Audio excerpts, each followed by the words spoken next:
Chào các bạn nhé. Hôm nay chia sẻ với các bạn cái cách để mà làm tăng cái độ dính cho cái móc treo tường này các bạn. Thông thường các bạn khi mới mua về thì các bạn sẽ lột keo ra và dán ngay lên tường Thì hôm nay mình xin chia sẻ với các bạn cái cách để mà tăng độ dính của nó.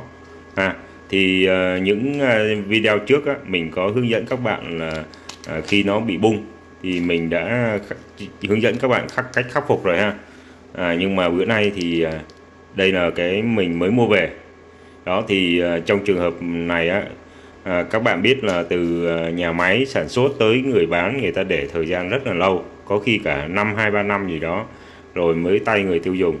Thì cái thời gian lâu như vậy keo nó sẽ bị biến chất, bị khô các bạn bản chất là như vậy.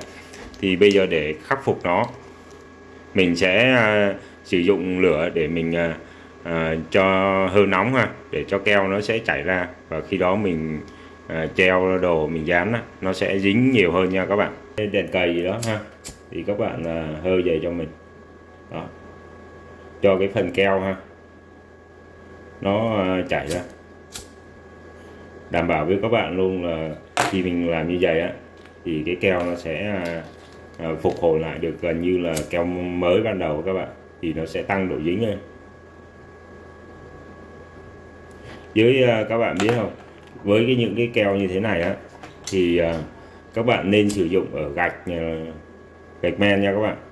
Nếu sử dụng tường thì phải tường mới, chứ tường cũ các bạn sử dụng cái phương pháp này nó cũng không hiệu quả đâu. Nhiều khi nó dính vô tường nó sẽ chóc lên luôn đó. Cái này cũng vậy nè.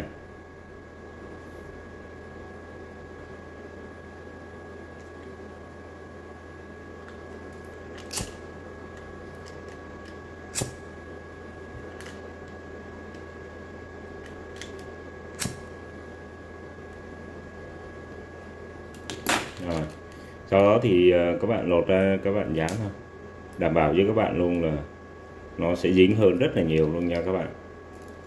Đó, như vậy mình sẽ in vô thôi Đây mình có cần treo một ít đồ thì mình sẽ dán vị trí này nha các bạn.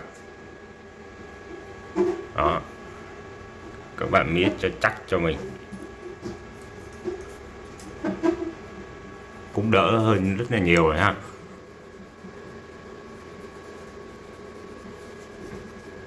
Đó, như thế này thì đảm bảo luôn với các bạn là nó sẽ dính rất là nhiều. Đó, cái này mình cũng có nhu cầu mình dán thì mình sẽ dán ở vị trí này tiếp nha các bạn. Đó, các bạn sẽ miết miết để cho không khí nó thoát bớt ra ngoài. Tất nhiên là hết thì cũng không hết được nhưng mà nó sẽ bớt ra ngoài. Như vậy thì trong đây nó ít không khí đi thì nó tăng cái độ dính lên nha các bạn. Đó, với cái dán cho tường này thì vì là tường mới thì mình dùng cái miếng dán này thì cũng hiệu quả. Nhưng mà với cái tường cũ các bạn không nên sử dụng phương pháp này Tường cũ mình cũng dán, tường cũ quá thì mình dùng tắc kê vít mình làm cho chắc cú hơn các bạn nha. Đó, rồi miếng này mình sẽ miết kỹ hơn chút xíu nữa nha. Đó, các bạn lấy đầu móng tay này nó sẽ sát hơn. Đó,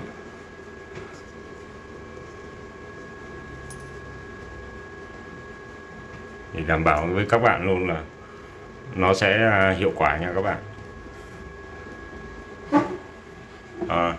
Đây là cái miếng dán mình tự chế luôn nè các bạn. Đó, mình tự chế bằng nhựa PVC đó mình treo nón bảo hiểm bình thường luôn đó. Đây mình nhu cầu mình cần thêm thì mình dán thêm nha các bạn. Đó, rất là chắc chắn Rồi, cảm ơn các bạn đã xem video của mình. Chúc các bạn thành công nha.